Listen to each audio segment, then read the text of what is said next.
Hi all, എല്ലാവർക്കും എൻ്റെ പുതിയ വീഡിയോയിലേക്ക് സ്വാഗതം. ഇന്നത്തേത് ഗരം മസാല എങ്ങനെ വീട്ടിൽ ഉണ്ടാക്കാം എന്നുള്ള വീഡിയോ ആണ്. പലതരത്തിലും ഗരം മസാല ഉണ്ടാക്കുന്നവരുണ്ട് എങ്കിലും ഞാൻ പിന്തുടരുന്ന റെസിപ്പി ഇങ്ങനെയാണ്. ഇതിന് നമുക്ക് ആവശ്യമായത് കറുകപ്പട്ട, ജാതിക്ക, ജാതിപത്രി, ഏലക്ക, ഗ്രാമ്പു, കുരുമുളക്, അതുപോലെ പെരിഞ്ജീരകം എന്നിവ ചേർന്നാണ് നാം ഇത് ഉണ്ടാക്കുന്നത്. സ്റ്റൗ കത്തിച്ച് മീഡിയം ഫ്ലെയിമിൽ ഇട്ടതിന് ശേഷം കൂട്ടത്തിൽ ഏറ്റവും വലുത് പട്ടയായതുകൊണ്ട് തന്നെ പട്ടയ്ക്ക് ഇത്തിരി വലുപ്പം കൂടുതലാണ്. നമുക്ക് ചെറിയ ചെറിയ കഷ്ണങ്ങളായിട്ടും എടുക്കാം കേട്ടോ. ഇത് വീട്ടിൽ നിന്ന് തന്നെ ഞങ്ങൾ ചെത്തിയെടുക്കുന്നതുകൊണ്ടാണ് ഈ രീതിയിൽ തന്നെ ഉപയോഗിക്കുന്നത്. നമ്മുടെ ഇഷ്ടാനുസരണം അതിൻ്റെ വലുപ്പം കുറയ്ക്കുകയോ കൂട്ടുകയോ ചെയ്യാം.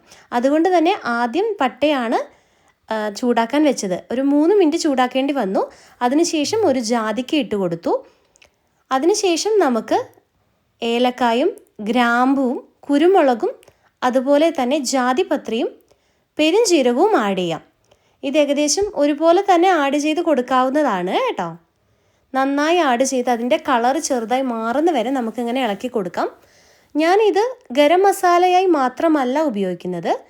ഇതിൻ്റെ കൂടെ മുളക് പൊടിയും മല്ലിപ്പൊടിയും മഞ്ഞൾപ്പൊടിയും കൂടി ആഡ് ചെയ്യും. അപ്പോൾ ഒരു ഗുണം എന്തെന്ന് വെച്ചാൽ നമുക്ക് മസാലയ്ക്ക് സെപ്പറേറ്റ് മുളക് പൊടിയും മല്ലിപ്പൊടിയും മഞ്ഞൾപ്പൊടിയും ഒന്നും ആഡ് ചെയ്യേണ്ട ഒരു ആവശ്യമില്ല. പ്രധാനമായും ബിരിയാണിക്ക് ഞാൻ ഉപയോഗിക്കുന്ന മസാല ഇങ്ങനെ തന്നെയാണ്. നമ്മൾ കടയിൽ നിന്നല്ലേ മസാല വാങ്ങാറ്. ഇങ്ങനെയൊന്ന് സ്വന്തം ഉണ്ടാക്കി നോക്കൂ. പിന്നെ ഒരിക്കൽ പോലും കടയിൽ നിന്ന് നമുക്ക് വാങ്ങാൻ തോന്നുകയില്ല. അത്ര ടേസ്റ്റാണ് കേട്ടോ. ഇതിൽ നിന്ന് ഞാൻ ഒഴിവാക്കിയ 2 കാര്യങ്ങൾ, ഒന്ന് തക്കോലവും മറ്റൊന്ന് ബേ ലീഫുമാണ്.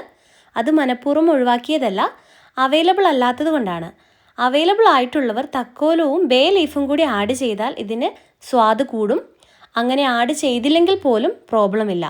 പച്ചമല്ലി ഉണ്ടെങ്കിൽ അത് ആഡ് ചെയ്താലും നല്ലതാണ് കേട്ടോ. അത് കയ്യിലില്ലാത്തവർക്ക് മല്ലിപ്പൊടിയും മുളക് പൊടിയും മഞ്ഞൾപ്പൊടിയും ആഡ് ചെയ്ത് കൊടുക്കാം. നന്നായി ചൂടാക്കി അതിൻ്റെ ഒരു ബ്രൗൺ കളർ ആകുന്നത് വരെ നമുക്ക് മീഡിയം ഫ്ലെയിമിലിട്ട് ഇതുപോലെ ചൂടാക്കി വെക്കാവുന്നതാണ്. ഒരുപാട് നാൾ കേടാകാതെ തന്നെ ഇതിരിക്കും. ഇതുപോലെ ട്രൈ ചെയ്യാത്തവർ ഒരു തവണയെങ്കിലും ട്രൈ ചെയ്ത് നോക്കണേ. ഇതിൻ്റെ ഒരു ടേസ്റ്റ് മനസ്സിലാക്കിയവർ പിന്നെ ഇങ്ങനെയേ ഉണ്ടാക്കൂ. ഇനി അടുത്ത പണി, മിക്സിയുടെ ജാറ് നന്നായി കഴുകി തുടച്ച് ഒരു തുള്ളി വെള്ളം പോലും ഇല്ലാത്ത രീതിയിലെടുത്ത് ഇത് അടിച്ചെടുക്കുക എന്നുള്ളതാണ്. നല്ല ഫൈൻ പോലെ പൊടിച്ചെടുക്കണം കേട്ടോ. അപ്പോൾ നമ്മുടെ മിക്സിയുടെ കപ്പാസിറ്റി അനുസരിച്ച് നമുക്ക് കറുകപ്പട്ടയുടെ വലുപ്പം കുറയ്ക്കുകയോ കൂട്ടുകയോ ചെയ്യാം. ഇതുപോലെ നല്ല ഫൈനായിട്ട് പൊടിച്ചെടുക്കാം. അടിപൊളി ഗരം മസാല റെഡി.